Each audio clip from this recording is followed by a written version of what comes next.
Hello everyone, कैसे हैं सभी छात्रों को जीवी फाउंडेशन का प्यार भरा नमस्कार। मैं हूं आपका एसके सर। आज हम बात करेंगे यहाँ पे ट्वेल्थ फिजिक्स का chapter number 1। As per your demand हम लेके आए हैं 15-15 मिनट्स की सीरीज, जिसमें हम सबसे पहले पार्ट में आज चैप्टर 1 जिसका नाम है इलेक्ट्रिक फील्ड एंड चार्जेस के इंट्रोडक्शन में सारा डिस्कस करेंगे कि क्या क्या हमें पढ़ना है इस चैप्टर में और किस तरीके से पढ़ेंगे वो भी आपको हम समझाएंगे। तो ज़्यादा से ज़्यादा इस वीडियो को शेयर करना। एक तरीके से ये फ्री बैच सीरीज़ है जो हमने उन स्टूडेंट के लिए लॉन्च की है जो रियल में मुझसे पढ़ना चाहते हैं। और मैं चाहूँगा कि हर एक स्टूडेंट जिस भी स्कूल में पढ़ता हो, जो भी हमसे पढ़े, वो एटलीस्ट उस स्कूल का टॉपर हो। ठीक है, मैं ये नहीं कहता हूँ कि हर एक टॉपर महान होता है, बट ज़रूरत ये है कि मैं जो पढ़ा रहा हूँ उसको अच्छे से पढ़ लिया तो जो नॉलेज आपने ऑब्टेन किया है वो डेफिनेटली वहाँ एग्जीक्यूट होगा। सीबीएसई पॉइंट ऑफ व्यू से, आरबीएसई पॉइंट ऑफ व्यू से, as well as IB board, ICSE board. ठीक है, यहाँ तक कि आईबी बोर्ड में जो स्टूडेंट है वो भी इसको यूटिलाइज अच्छे से कर सकते हैं। और अदर स्टेट बोर्ड को तो कहना ही क्या, उनके लिए तो मज़े ही मज़े हैं। तो चलिए शुरू करते हैं आपके अपने एस के सर के साथ। पहला चैप्टर, उसमें क्या पढ़ना है। पहले चैप्टर का नाम है dear student electric field and charges. तो ये इलेक्ट्रिक फील्ड कुछ लाइंस बनी हुई है, ठीक है, जो आपके सामने शो की हुई है। आपको जो पढ़ाने वाले वो कौन है आपके, एक तरीके से आपको बोर्ड पे शो किया गया है। मैं नहीं कहना चाहूँ कुछ भी, हम क्या क्या पढ़ेंगे यहाँ पे वो ज़रूर मैं आपको समझाऊंगा। फिजिक्स में हम थ्योरी डिस्कस करेंगे। एनसीईआरटी के जो एमसीक्यू है वो मैं एक तरीके से आप पे छोड़ूंगा। टॉपिक वाइज प्रैक्टिस एमसीक्यू मैं करवाऊंगा। नीट के प्रीवियस ईयर क्वेश्चन भी मैं आप पे छोड़ूंगा। सर ऐसा क्यों सर? ऐसा इसलिए क्योंकि मैंने एनसीईआरटी के एमसीक्यू और नीट के प्रीवियस ईयर क्वेश्चन की डिटेल सोल्यूशन मैंने लिखे हुए हैं, जो आप अच्छे से यूटिलाइज करके इसको समझ के इस पे बेस्ड आने वाले क्वेश्चंस को अच्छे से कर पाएंगे। ये मेरा वादा है आपसे। ज़रूरत है फंडामेंटल्स क्लियर करने की। और मैं यही कहना चाहूँगा जो सीबीएसई स्टूडेंट है खास करके, फंडामेंटल्स पे ध्यान दीजिएगा, ना कि उस क्वेश्चंस पे ध्यान दीजिएगा कि ऐसा क्वेश्चन है। इस तरीके से मेमोरी बेस्ड मत दिमाग लगाना। यहाँ फिजिक्स में केवल और केवल फंडामेंटल्स क्लियर करने पे ध्यान दीजिएगा कि ऐसा है तो क्यों है, क्या कंडीशंस थी, क्या कॉन्सेप्ट यहाँ पे अप्लाई हुए, ये ज़रूरी है। तो चलिए शुरू करते हैं विदाउट वेस्टिंग टाइम। हम बात करते हैं ओवरऑल चैप्टर्स की। तो आपके सामने ये पूरा है हमारा नोट्स।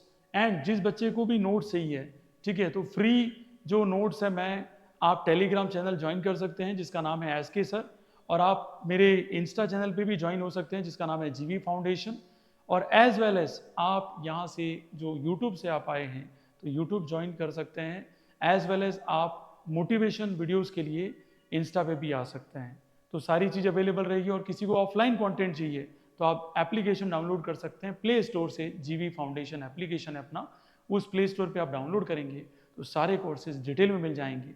ठीक है, ये एक फ्री वेब सीरीज है, वेब सीरीज ही कहूँगा मैं इसको, क्योंकि आपके जीवन का ये वेब बनाने वाली है कि either you will be the succeed in the physics और not. So let's start without wasting a time. सबसे पहले चैप्टर का नाम क्या है डियर स्टूडेंट? तो यहाँ जो चैप्टर का नाम हम पढ़ रहे हैं वो है इलेक्ट्रोस्टैटिक। तो सबसे पहले डिस्कस कर लेते हैं कि सर इलेक्ट्रोस्टैटिक क्या होता है, फिर बात करेंगे ऊपर ऊपर कि क्या क्या टॉपिक हमें डिस्कस करना है। एक तरीके से मैं कहूँ, इसको अगर मैं हिंदी की लैंग्वेज में संधि विच्छेद करें या तोड़ दें इसको दो पार्ट में, तो ये किससे मिलकर बना है डियर स्टूडेंट? इलेक्ट्रॉन और स्टैटिक्स। स्टैटिक्स का मतलब क्या होता है? Something is rest, something is at rest condition, मतलब कोई चीज रेस्ट कंडीशन पे है तो कौन है सर? तो ये एक तरीके से मैं कहूंगा, जब हम स्टडी करें, सर किसकी स्टडी करें? हम स्टडी करें इलेक्ट्रॉन्स की, जब वो कौन सी कंडीशन पे हो? रेस्ट कंडीशन पे हो। तो इस पूरे कॉन्सेप्ट को हम क्या कहते हैं? इलेक्ट्रोस्टैटिक कहते हैं। क्या कहते हैं डियर स्टूडेंट? इलेक्ट्रोस्टैटिक कहते हैं। ये आपका एक बेसिक इंट्रोडक्शन हो गया जो आपको चीज़ें बहुत अच्छे से समझ में आएगी।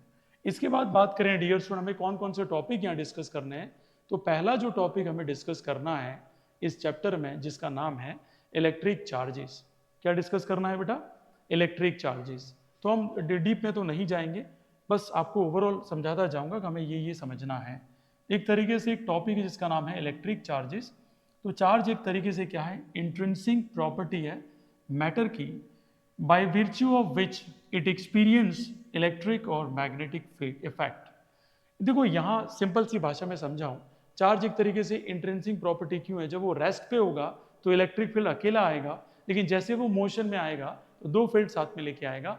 इलेक्ट्रिक फील्ड तो पहले से ही था और मैग्नेटिक फील्ड भी साथ में आ जाएगा। तो ये दो इफेक्ट शो करता है। That's why it is a intrinsic property as well as that show the what magnetic field as well as electric field, and this effect is called magnetic and electric effect।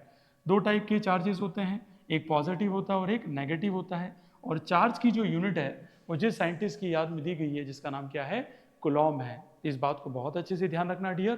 पहला ये discuss करना है हमें, उसके बाद जो topic हमें discuss करना है वो हमें डिस्कस करना है कंजर्वेशन ऑफ चार्ज। तो कंजर्वेशन ऑफ चार्ज के बारे में भी इस चैप्टर में हम डिस्कस करेंगे। तो वो क्या है उसको समझ लीजिए। कंजर्वेशन ऑफ चार्जेस, एक तरीके से हम कह सकते हैं it is not possible to create और डेस्ट्रॉय। ठीक है, किसी भी चार्ज को ना तो क्रिएट किया जा सकता है और ना ही डिस्ट्रॉय किया जा सकता है। किसी भी सिस्टम में ये चार्ज क्या रहेगा, रिमेन्स कांस्टेंट। तो ये बात कौन कहता है, एक तरीके से कंजर्वेशन ऑफ चार्ज के ये स्टेटमेंट्स है। इसके बाद हमें डिस्कस करना है जो हमारा टॉपिक है जिसे कहते हैं क्वांटाइजेशन ऑफ चार्ज।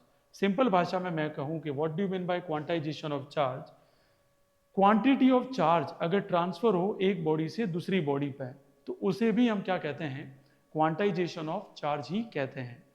और यहाँ अगर आपको लैंग्वेज समझाने की कोशिश करूँ तो ये कह रहा है कि सारे के सारे चार्जेस होते हैं वो इंटीग्रल मल्टीपल होते हैं। कहने का मतलब एक चार्ज, एक इलेक्ट्रॉन का जो चार्ज होता है वो होता है -1.6 इंटू 10⁻⁻19 कूलॉम।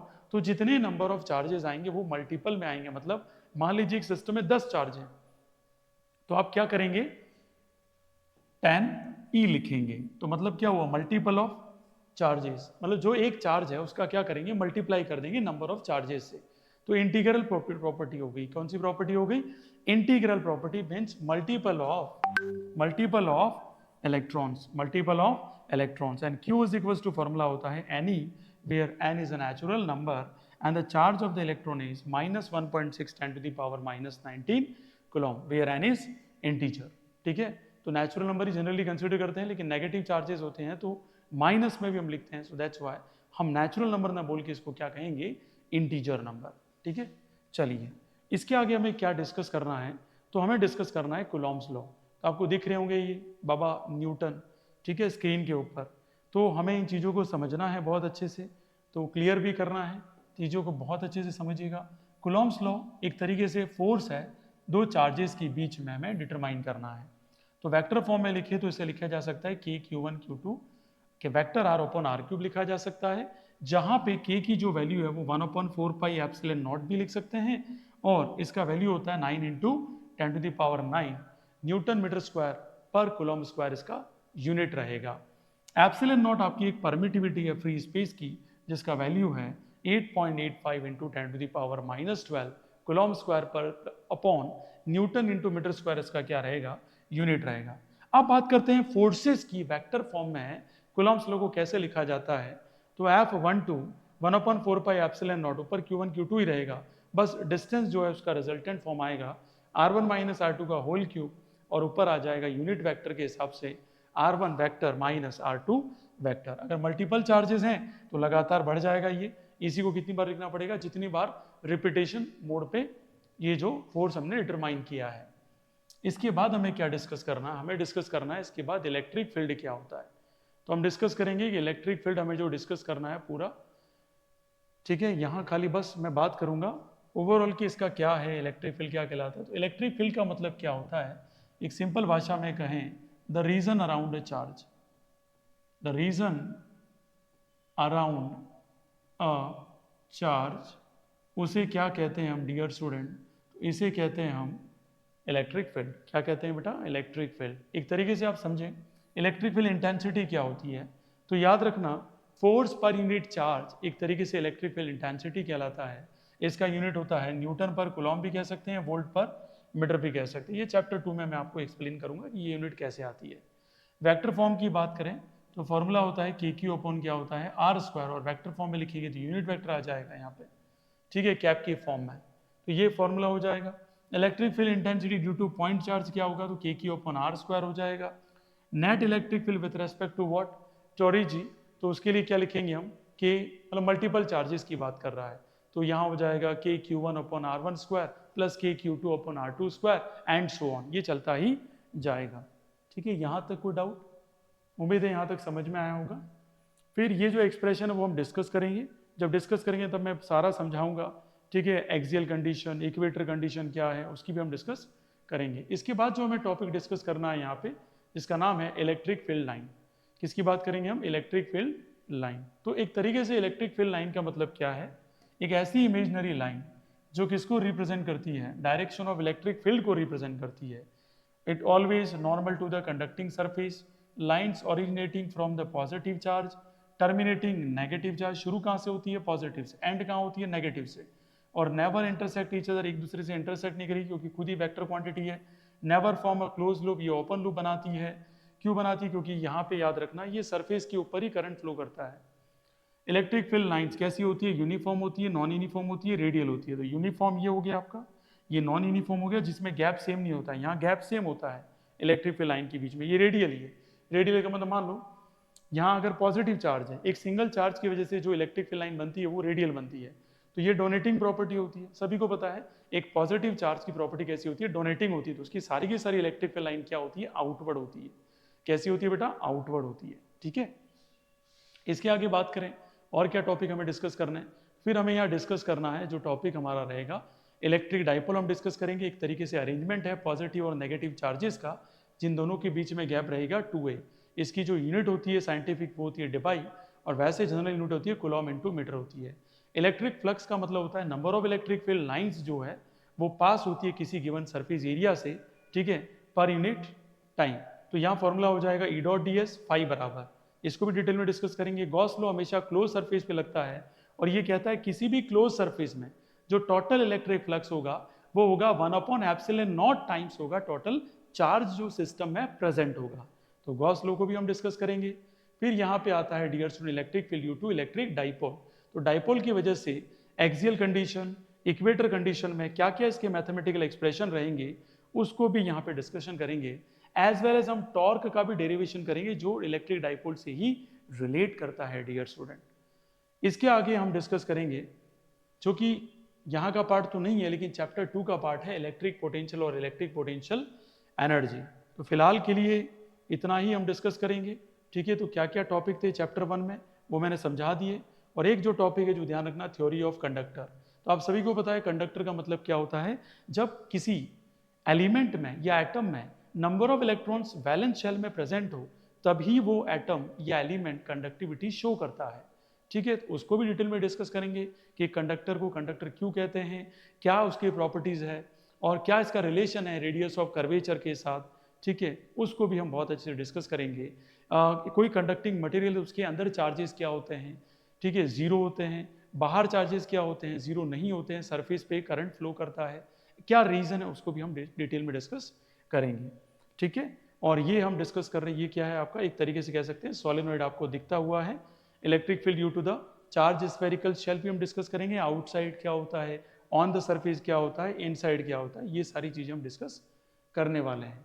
ठीक है, तो ये सारी चीज मैंने आपको डिस्कस कर ली, पूरा का पूरा फ्लो चार्ट। और पूरे फ्लो चार्ट में मैंने खाली आपको सेकंड पार्ट वाला छोड़ दिया। जब सेकंड पार्ट स्टार्ट होगा, सेकंड मतलब सेकंड चैप्टर स्टार्ट होगा, तब मैं यहाँ डिस्कस करूंगा। अब पढ़ने कैसे वाले हैं, थोड़ा सा मैं टाइम ले रहा हूँ, नो डाउट 15 मिनट से ऊपर हो रही है, पर मैं आपको डिस्कस कर देता हूँ पढ़ने कैसे वाले। हम टॉपिक वाइज पढ़ेंगे, जैसे इलेक्ट्रिक चार्जेस और फील्ड पढ़ लिया, उसके बाद कूलॉम्स लॉ पढ़ेंगे। ये जैसे दो टॉपिक हो गए, ठीक है, 15-15 मिनट के 2 लेक्चर में हो गए, तो जैसे ही मैंने कहा कि आपको मैंने कूलॉम्स लॉ पढ़ा दिया, कूलॉम्स लॉ पढ़ाने के बाद जैसे कूलॉम्स लॉ पढ़ लिया तो हम कूलॉम्स लॉ पढ़ने के बाद टॉपिक वाइज क्वेश्चन पे जाएंगे। बाकी सब मैंने सॉल्यूशन दे रखे हैं आपको, तो उसकी आपको ज़रूरत नहीं पड़ेगी। पढ़ेंगे कैसे वो समझ में आ गया होगा। पहले तो हम टॉपिक डिस्कस कर लेंगे और जैसे टॉपिक खत्म हुआ, देखो मैंने NCERT line by line question भी लिखे हुए हैं कि किस पेज से कैसा क्वेश्चन बन सकता है। वो जो बने हुए क्वेश्चन है वो भी मैंने यहाँ मेंशन कर दिए हैं। मतलब ये नोट्स आपने कर लिए तो मुझे नहीं लगता है कि आपको किसी और बुक्स को पढ़ने की भी ज़रूरत है, आपके फंडामेंटल्स वैसे ही क्लियर हो जाएंगे। मैं फिर कह रहा हूँ, मैं कहीं पर भी रटन प्रवृत्ति में नहीं जाने दूंगा आपको, खाली आपके फंडामेंटल्स क्लियर करने हैं आपको। रटन प्रवृत्ति होगी तो आपको टॉपिक वाइज ये क्वेश्चंस हैं वो सॉल्व नहीं हो पाएंगे। तो टॉपिक वाइज क्वेश्चन क्यों करने हैं, जैसे मैंने टॉपिक आपको 2 पढ़ा दिए, इलेक्ट्रिक चार्जेस और कूलॉम्स लॉ पढ़ा दिए, मतलब जब पढ़ाऊंगा तब की बात कर रहा हूँ।